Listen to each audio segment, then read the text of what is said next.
Other People's Money by Louis Brandeis, Chapter 7, Big Men and Little Business. J.P. Morgan & Co. declare in a letter to the Pujo Committee that practically all the railroad and industrial development of this country has taken place initially through the medium of the great banking houses. That statement is entirely unfounded, in fact. On the contrary, nearly every such contribution to our comfort and prosperity was initiated without their aid. The great banking houses came into relation with these enterprises either after successes had been attained or upon reorganization after the possibility of success had been demonstrated. But the funds of the hardy pioneers who had risked their all were exhausted. This is true of our early railroads, of our early street railways, and of the automobile, of the telegraph and the wireless, of gas and oil, of harvesting machinery, and of our steel industry, of textile, paper, and shoe industries, and of nearly every other important branch of manufacture. The initiation of each of these enterprises may properly be categorized as great transactions, and the men who contributed the financial aid and business management necessary for their introduction are entitled to share equally with inventors in our gratitude for what has been accomplished. But the instances are extremely rare where the original financing of such enterprises was undertaken by investment bankers, great or small. It was usually done by some common businessman accustomed to taking risks, or by some well-to-do friend of the inventor or pioneer, who was influenced largely by considerations other than money-getting. Here and there you will find that banker aid was given, but usually in those cases it was a small local banking concern, not a great banking house, which helped to initiate the undertaking. Railroads. We have come to associate the great bankers with railroads, but their part was not conspicuous in the early history of the Eastern railroads, and in the Middle West the experience was, to some extent, similar. The Boston and Maine Railroad owns and leases 2,215 miles of the line, but it is a composite of about 166 separate railroad companies. The New Haven Railroad owns and leases 1,996 miles of the line, but it is a composite of 112 separate railroad companies. The necessary capital to build these little roads was gathered together partly through state, county, or municipal aid, partly from businessmen or landholders who sought to advance their special interests, partly from inventors, and partly from well-to-do, public-spirited men who wished to promote the welfare of their particular communities. About 75 years after the first of these railroads was built, J.P. Morgan & Co. became fiscal agent for all of them by creating the New Haven, Boston, and Maine monopoly. Steamships. The history of our steamships lines is similar. In 1807, Robert Fulton, with the financial aid of Robert R. Livingston, a judge and statesman, not a banker, demonstrated with the Clermont that it was practicable to propel boats by stream. In 1833, the three Cunard brothers of Halifax and 232 other persons, stockholders of the Quebec and Halifax Steam Navigation Company, joined in supplying about $80,000 to build the Royal William, the first steamer to cross the Atlantic.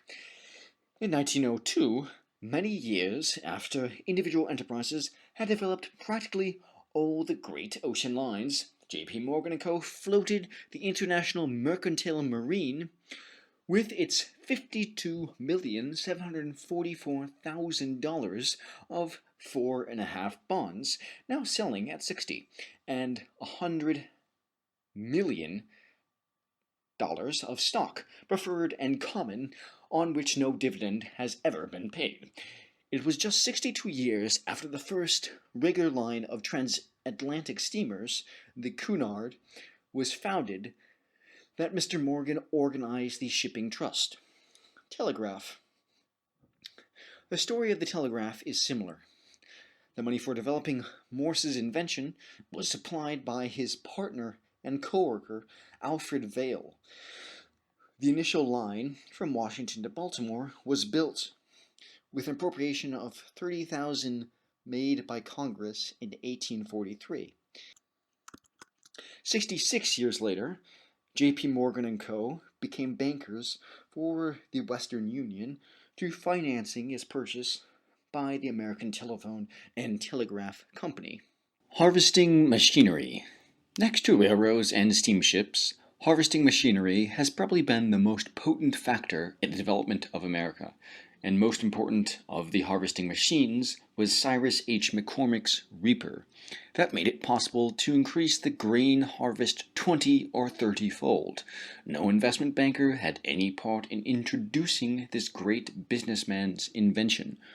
McCormick was without means, but William Butler Ogden, a railroad builder, ex-mayor and leading citizen of Chicago, supplied $25,000 with which the first factory was built there in 1847. 45 years later, J.P. Morgan & Co.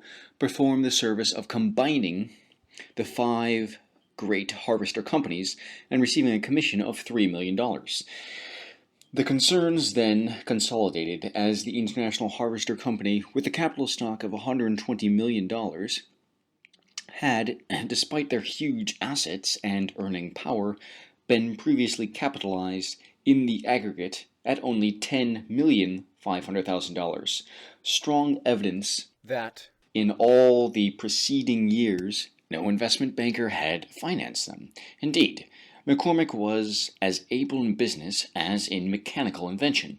2 years after Ogden paid him $25,000 for a half interest in the business, McCormick bought it back for $50,000, and thereafter, until his death in 1884, no one but members of the McCormick family had any interest in the business. The banker era. It may be urged that railroads and steamships, the telegraph and harvesting machinery, were introduced before the accumulation of investment capital had developed the investment banker, and before America's great banking houses had been established, and that, consequently, it would be fairer to inquire what services bankers had rendered in connection with later industrial development. The firm of J.P. Morgan & Co. is 55 years old. Kuhn, Loeb & Co., 56 years old. Lee, Higginson & Co., over 50 years. And Kidder, Peabody & Co., 48 years. And yet the investment banker seems to have had almost as little part in initiating the great improvements of the last half-century as did bankers in the earlier period. Steel. The modern steel industry of America is 45 years old. The great bankers had no part in initiating it. Andrew Carnegie, then already a man of large means, introduced the Bessemer process in 1868. In the next 30 years, our steel and iron industry increased greatly. By 1898, we had far outstripped all competitors. America's production about equaled the aggregate of England and Germany. We had also reduced costs so much that Europe talked of the American peril. It was 1898 when J.P. Morgan & Co. took their first step in forming the Steel Trust by organizing the Federal Steel Company. Then followed the combination of the two mills into an $80 million corporation, J.P. Morgan & Co., taking for their syndicate services $20 million of common stock. About the same time, the consolidation of the bridge and structural works, the tin plate, the sheet steel, the hoop, and other mills followed, and finally, in 1901, the Steel Trust was formed, with a capitalization of $1,402,000,000. These combinations came 30 years after the steel industry had been initiated. The telephone. The telephone industry is less than 40 years old. It is probably America's greatest contribution to industrial development. The bankers had no part in initiating it. The glory belongs to a simple, enthusiastic, warm-hearted businessman of Haverhill, Massachusetts, who was willing to risk his own money. H.N. Casson tells of this most interestingly in his History of the Telephone. The man who had money and dared to stake it on the future of the telephone was Thomas Sanders, and he did this not mainly for business reasons. Both he and Hubbard were attached to Bell primarily by sentiment, as Bell had removed the blight of dumbness from Sanders' little son and was soon to marry Hubbard's daughter. Also, Sanders had no expectation at first that so much money would be needed. He was not rich. His entire business, which was that of cutting out soles for shoe manufacturers, was not at any time worth more than $35,000. Yet, from 1874 to 1878, he had advanced 9/10 of the money that was spent on the telephone. The first 5,000 telephones and more were made with his money. And so many long, expensive months dragged by before any relief came to Sanders, that he was compelled, much against his will and his business judgment, to stretch his credit within an inch of the breaking point to help Bell and the telephone. Desperately, he signed note after note until he faced a total of $110,000. If the new scientific toy succeeded, which he often doubted, he would be the richest citizen in Haverhill, and if it failed, which he sorely feared, he would be a bankrupt. Sanders and Hubbard were leasing telephones 2 by 2 to businessmen who previously had been using the private lines of the Western Union Telegraph Company. This great corporation was, at this time, their natural and inevitable enemy. It had swallowed most of its competitors and was reaching out to monopolize all methods of communication by wire. The rosiest hope that shone in front of Sanders and Hubbard was that the Western Union, might conclude to buy the Bell patents, just as it had already bought many others.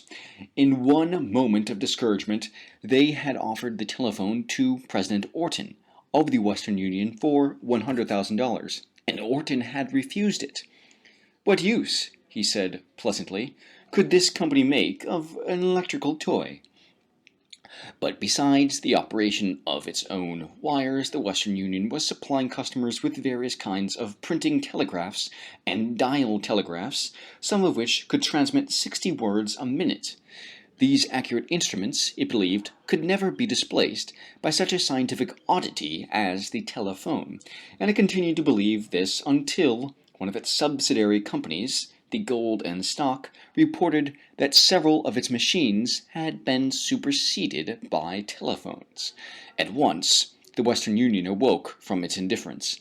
Even this tiny nibbling at its business must be stopped. It took action quickly and organized the American Speaking Telephone Company, and with $300,000 capital, and with 3 electrical inventors, Edison, Gray, and Dolbear, on its staff. With all the bulk of its great wealth and prestige, it swept down upon Bell and his little bodyguard. It trampled upon Bell's patent with as little concern as an elephant can have when he tramples upon an ant's nest. To the complete bewilderment of Bell, it coolly announced that it had the only original telephone and that it was ready to supply superior telephones with all the latest improvements made by the original inventors, Dolbear, Gray, and Edison. The result was strange and unexpected. The Bell Group, instead of being driven from the field, were at once lifted to a higher level in the business world, and the Western Union, in the endeavor to protect its private lines, became involuntarily a bellwether to lead capitalists in the direction of the telephone. Even then, when financial aid came to the Bell enterprise, it was from capitalists, not from bankers, and among these capitalists was William H. Forbes, son of the builder of the Burlington, who became the first president of the Bell Telephone Company. That was in 1878. More than 20 years later, after the telephone had spread over the world, the great House of Morgan came into financial control of the property. The American Telephone and Telegraph Company was formed. The process of combination became active. Since January 1900, its stock has increased from 25,886,300 to 344,606,400. In 6 years, 1906 to 1912, the Morgan Associates marketed about $300 million bonds of that company or its subsidiaries. In that period, the volume of business done by the telephone companies had, of course, grown greatly, and the plant had to be constantly increased. But the proceeds of these huge security issues were used to a large extent in effecting combinations. That is, in buying out telephone competitors, in buying control of the Western Union Telegraph Company, and in buying up outstanding stock interests in semi-independent bell companies. It is these combinations which have led to the investigation of the telephone company by the Department of Justice, and they are, in large part, responsible for the movement to have the government take over the telephone business. Electrical machinery. The business of manufacturing electrical machinery and apparatus is only a little over 30 years old. J.P. Morgan & Co. became interested early in one branch of it, but their dominance of the business today is due not to their initiating it, but to their effecting a combination and organizing the General Electric Company in 1892. There were then 3 large electrical companies, the Thomson-Houston, the Edison, and the Westinghouse, besides some small ones. The Thomson-Houston of Lynn, Massachusetts, was in many respects the leader, having been formed to introduce, among other things, important inventions of Professor Elihu Thomson and Professor Houston. Lynn is one of the principal shoe manufacturing centers of America. It is within 10 miles of State Street, Boston, but Thomson's early financial support came not from Boston bankers, but mainly from Lynn businessmen and investors, men active, energetic, and used to taking risks with their own money. Prominent among them was Charles A. Coffin, a shoe manufacturer who became connected with the Thomson-Houston Company upon his organization and president of the General Electric, when Mr. Morgan formed that company in 1892 by combining the Thomson-Houston and the Edison. To his continued service, supported by other Thomson-Houston men in high positions, the great prosperity of the company is, in large part, due. The 2 companies, so combined, controlled probably 1/2 of all electrical patents then existing in America, and certainly more than half of those which had any considerable value. In 1896, the General Electric pooled its patents with the Westinghouse, and thus competition was further restricted. In 1903, the General Electric absorbed the Stanley Electric Company, its other large competitor, and became the largest manufacturer of electric apparatus and machinery in the world. In 1912, the resources of the company were $131,942,144. It billed sales to the amount of $89,182,185. It employed directly over 60,000 persons, more than 1/4 as many as the Steel Trust, and it is protected against undue competition, for one of the Morgan partners has been a director since 1909 in the Westinghouse, the only other large electrical machinery company in America. The automobile. The automobile industry is about 20 years old. It is now America's most prosperous business. When Henry B. Joy president of the Packard Motor Car Company, was asked to what extent the bankers aided in initiating the automobile. He replied, "It is the observable facts of history. It is also my experience of 30 years as a businessman, banker, etc. At first the seer conceives an opportunity. He has faith in his almost second sight. He believes he can do something, develop a business, construct an industry, build a railroad, or Niagara Falls Power Company, and make it pay. Now, the human measure is not the actual physical construction, but the make it pay. A man raised the money in the late 90s and built a beet sugar factory in Michigan. Wiseacres said it was nonsense. He gathered together the money from his friends who would take a chance with him. He not only built the sugar factory, and there was never any doubt of his ability to do that, but he made it pay. The next year, 2 more sugar factories were built and were financially successful. These were built by private individuals of wealth, taking chances in the face of cries of doubting bankers and trust companies.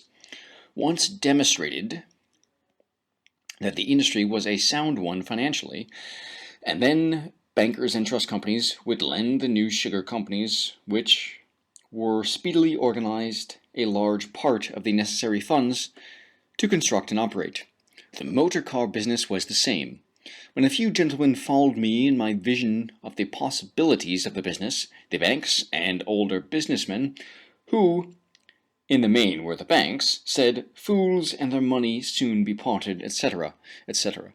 Private capital at first establishes an industry, backs it through its troubles, and, if possible, wins financial success when banks would not lend a dollar of aid.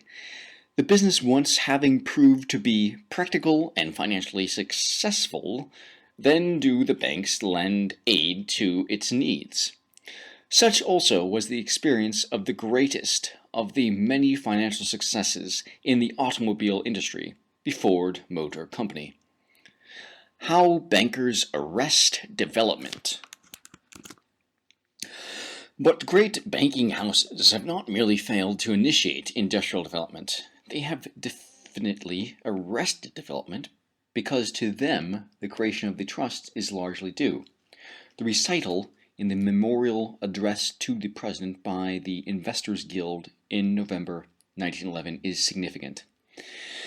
It is a well-known fact that modern trade combinations tend strongly toward constancy of process and products, and by their very nature are opposed to new processes and new products originated by independent inventors, and hence tend to restrain competition in the development and sale of patents and patent rights, and consequently tend to discourage independent inventive thought, to the great detriment of the nation, and with injustice to inventors whom the Constitution especially intended to encourage and protect in their rights.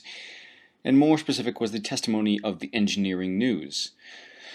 We are today something like 5 years behind Germany in iron and steel metallurgy, and such innovations as are being introduced by our iron and steel manufacturers are most of them merely following the lead set by foreigners years ago. We do not believe this is because American engineers are any less ingenious or original than those of Europe, though they may indeed be deficient in training and scientific education compared with those of Germany. We believe the main cause is the wholesale consolidation which has taken place in American industry. A huge organization is too clumsy to take up the development of an original idea. With a market closely controlled and profits certain by following standard methods, those who control our trusts do not want the bother of developing anything new.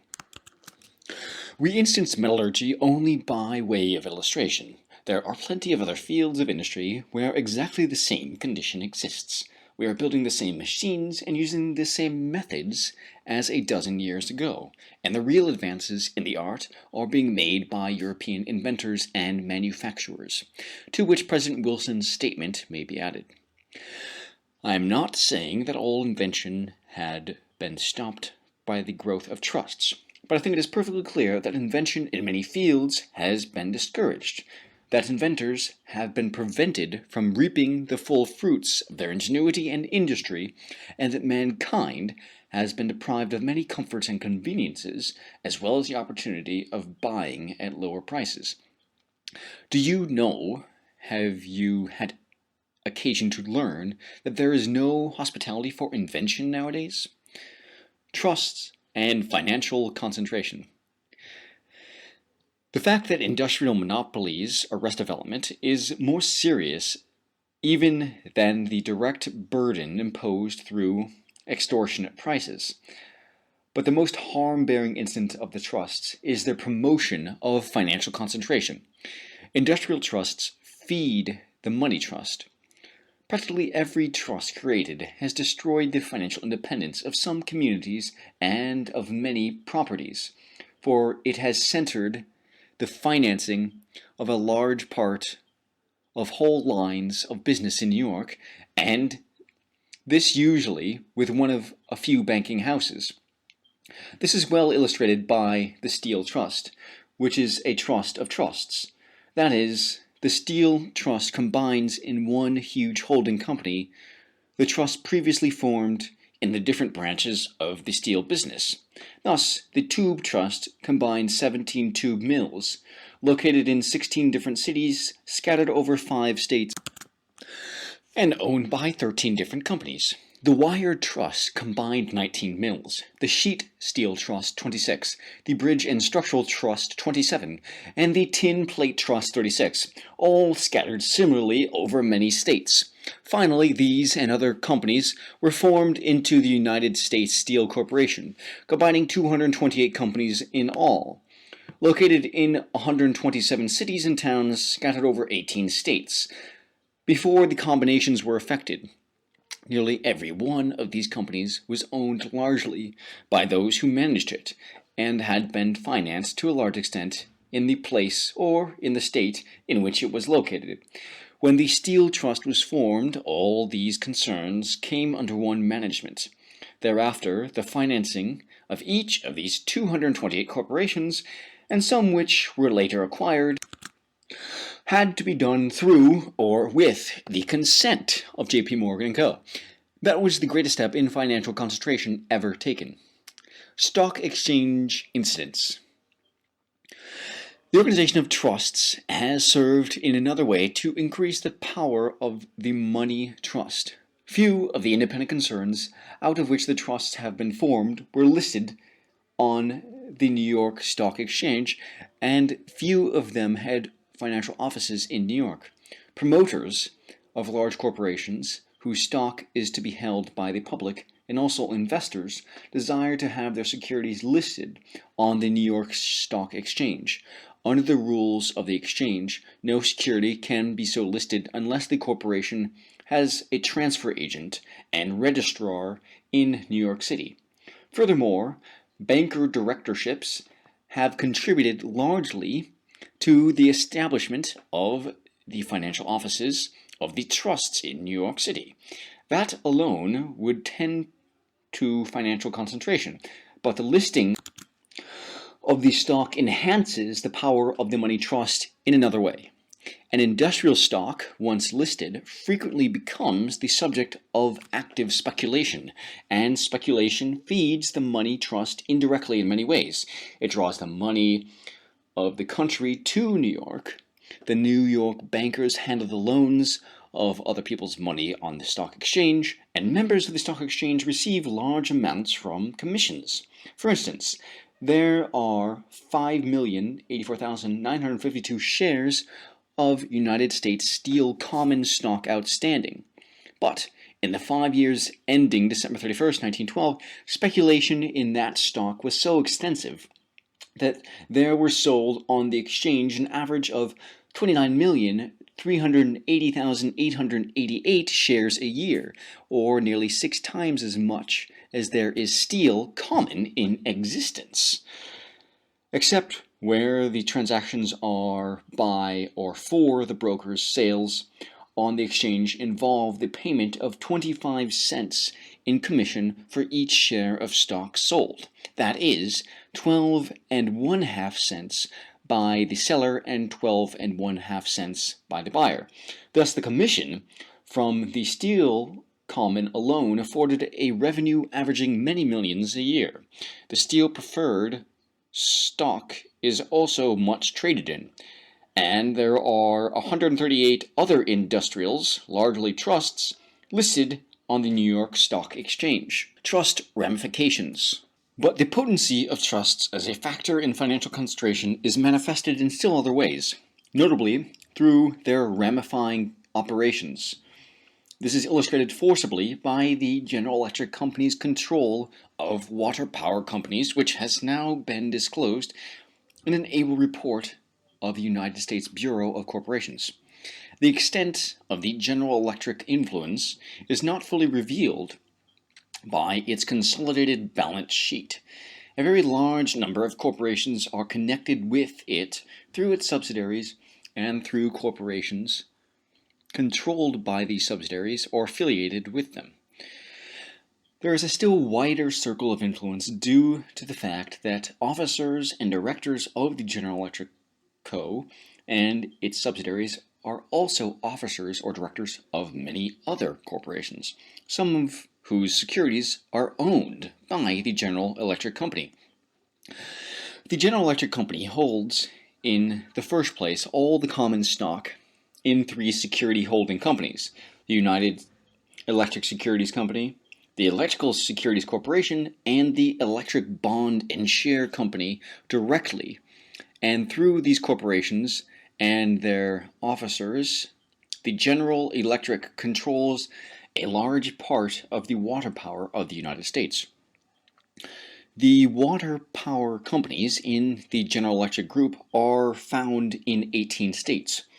These 18 states have 2,325,757 commercial horsepower developed or under construction. And this total, the General Electric Group includes 939,115 HP, or 40.4%. The greatest amount of power controlled by the companies in the General Electric Group in any state is found in Washington. This is followed by New York, Pennsylvania, California, Montana, Iowa, Oregon, and Colorado. In 5 of the states shown in the table, the water power companies included in the General Electric Group control more than 50% of the commercial power developed and under construction. The percentage of power in the states included in the General Electric Group ranges from a little less than 2% in Michigan to nearly 80% in Pennsylvania. In Colorado, they control 72%, in New Hampshire 61%, in Oregon 58%, and in Washington 55%.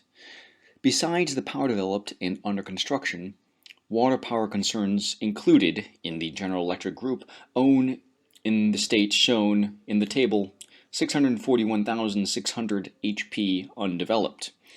This water power control enables the General Electric Group to control other public service corporations. The water power companies subject to General Electric influence control the street railways in at least 16 cities and towns, the electric light plants in 78 cities and towns, gas plants in 19 cities and towns, and are affiliated with the electric light and gas plants in other towns. Though many of these communities, particularly those served with light only, are small, several of them are the most important in the states where these water power companies operate.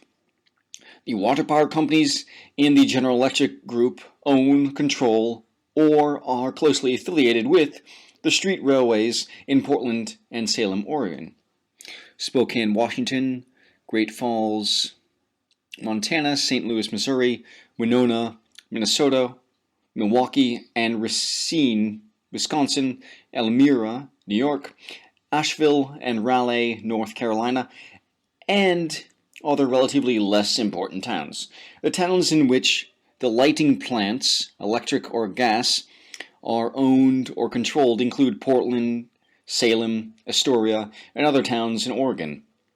Bellingham and other towns in Washington, Butte, Great Falls, Bozeman, and other towns in Montana, Leadville and Colorado Springs in Colorado, St. Louis, Missouri, Milwaukee, Racine, and several small towns in Wisconsin, Hudson and Rensselaer, New York, Detroit, Michigan, Asheville and Raleigh, North Carolina, and in fact, one or more towns in practically every community where developed water power is controlled by this group.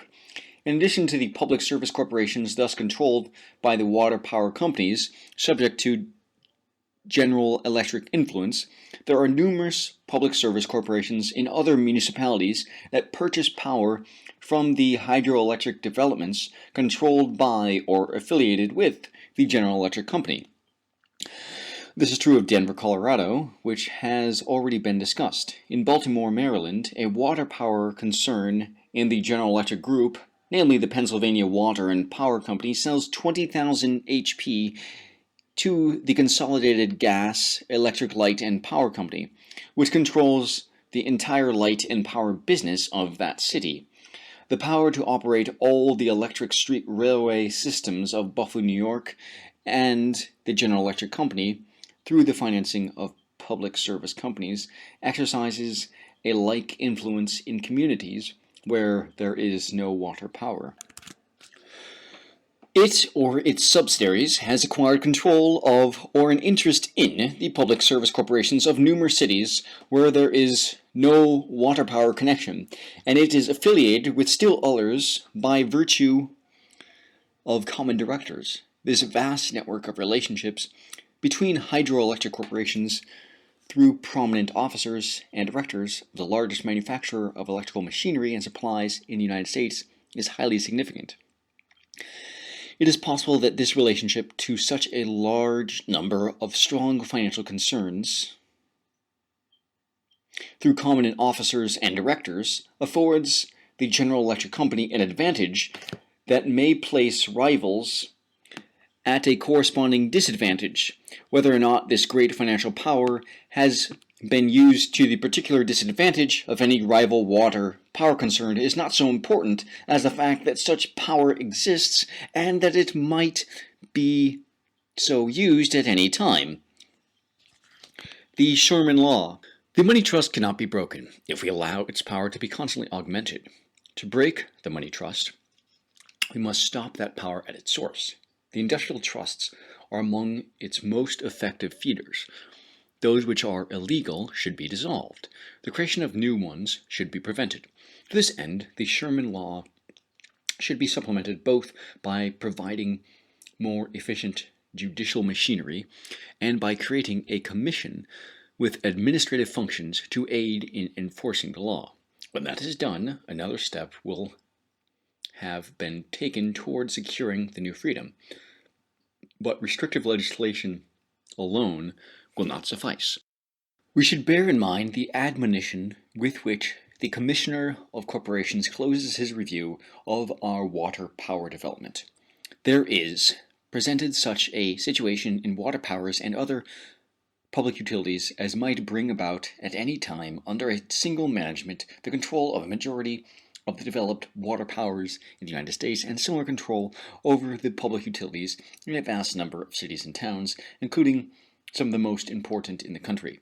We should conserve all rights which the federal government and the states now have in our natural resources, and there should be a complete separation of our industries from railroads and public utilities.